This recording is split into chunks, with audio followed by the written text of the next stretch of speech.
Hello, I am Jeremy Young, an attorney with Retzel and Andrus and co-chair of the 2014 Ohio High School Mock Trial Case Committee. And I'm John Hsu, an attorney with the Ohio Environmental Review Appeals Commission and member of the Case Committee. This year, the Ohio Center for Law-Related Education presents to you Phillips School District v. Jesse Springfield et al. In this year's case, Phillips High School agrees to license naming rights to its stadium, Freedom Field, to the National Fructose Corporation in exchange for funding renovations to the field.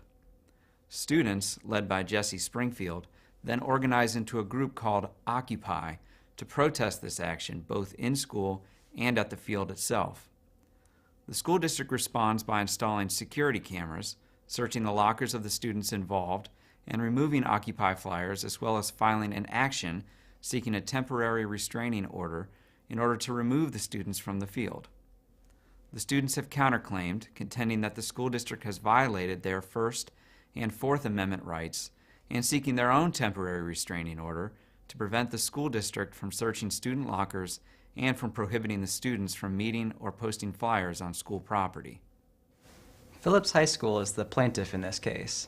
The plaintiff will argue its motion for temporary restraining order should be granted. In addition, the plaintiff will argue that the student's motion for a temporary restraining order should be denied. The plaintiff's position will focus on these arguments. First, the plaintiff's motion for temporary restraining order should be granted because Occupy is not a curriculum-related student group entitled to use of school facilities, and because the school district will suffer financial damages if the planned renovations to Freedom Field are not able to proceed. In addition, Occupy students will not be prejudiced by the injunction, as ample channels remain to allow the students to express their opposition to the stadium contract. Second, the plaintiffs will argue that the defendant's motion for temporary restraining order should be denied because the school's actions, including prohibiting Occupy students from meeting or posting flyers on school property and searching lockers, do not violate the student's First or Fourth Amendment rights. The plaintiff will bring to court two of the three following witnesses. Jamie Gomez is principal of Phillips High School and negotiated the contract with the National Fructose Corporation. Principal Gomez will describe the many benefits Phillips will receive from the NFC contract and stadium improvements, and will testify regarding the disruptive effects of the Occupy student protests. In addition, Principal Gomez will testify that the school district's actions to curtail Occupy's activities were necessary and a correct application of school policy. Casey Mancuso is a police officer who worked undercover as a student at Phillips High School. Officer Mancuso will describe Occupy's activities, including threats of violence and other illegal activity. Officer Mancuso will also testify regarding the search of Jesse Springfield and the other defendants' lockers and discuss the material discovered. Finally, the prosecution may call Lee Martin, a National Fructose Corporation vice president who negotiated the stadium contract with Phillips High School. Martin will describe the contract and NFC's branding initiative, as well as the positives for Phillips and other participating schools. Martin will also discuss the problems posed by the Occupy protests and his concern that the stadium renovations will not be able to proceed unless Occupy's activities are restricted. The defendants, Jesse Springfield et al., will argue the plaintiff's motion for temporary restraining order should be denied. In addition, the defendants will argue that their motion for temporary restraining order should be granted because Phillips has violated their First and Fourth Amendment rights. The defense will focus on these arguments. First, the defendants will argue that plaintiff's motion for temporary restraining order should be denied because Occupy is a curriculum-related student group and is thus free to use school facilities for meetings and activities.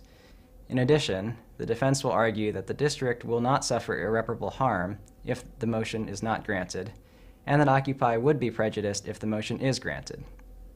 Second, the defendants will argue that their motion for temporary restraining order should be granted because the school's action in prohibiting the posting of Occupy materials is a content-based prior restriction on expression and thus violates the First Amendment. Further, the school's actions in searching defendants' lockers and backpacks and in seizing cellular phones violates the Fourth Amendment because the school did not have reasonable suspicion that Occupy students were engaging in illegal activity. The defense will bring to court two of the three following witnesses. Jesse Springfield is a leader of the Occupy group at Phillips. Springfield will describe Occupy and the protest activities they engaged in. Springfield will testify that Occupy did not participate in or condone violent or illegal activity. Alex Chen is a U.S. history teacher at Phillips High School and advisor to the Occupy group. Chen will discuss Phillips' student policies and state his opinion that Occupy is a curriculum-related group and is thus entitled to use school facilities. Finally, the defense may call Pat Jacobs, a custodian at Phillips High School. Jacobs will testify that Principal Gomez directed that Occupy flyers and materials be removed in a manner not applied to other student groups. Jacobs also participated in surveillance of Occupy students and locker searches, but uncovered no evidence of illegal activity. Your job is to present the strongest evidence and the best legal arguments that can be offered on one side or another in the hypothetical factual situation provided in these case materials. The attorneys who have prepared the case materials have based this case upon actual court decisions with an eye towards framing the facts of this case in a manner that is evenly balanced between the arguments of the plaintiff and the defendant. You should not rely on any court decisions or legal information beyond that provided to you in these case materials. The Ohio Center for Law-Related Education and the Case Committee for Phillips School District versus Jesse Springfield et al. Hope you will find this case challenging and thought-provoking. It is our hope that this case will give you a greater understanding of the First and Fourth Amendments to the United States Constitution. It is also our hope that all who participate in the high school mock trial competition will have a great experience, and we want to take this opportunity to go over a few brief competition reminders. It is expected that advisors, coaches, and parents will, at all times, model civil behavior towards and respect for the court and members and supporters of the opposing team. Also, please remember that the competition coordinators and judges are volunteers who have taken time out of their schedules to participate in this program. Understand, as it is in authentic trial situations, that judges may demonstrate different degrees of preparedness and may make rulings at their discretion that the parties may not always agree with or like.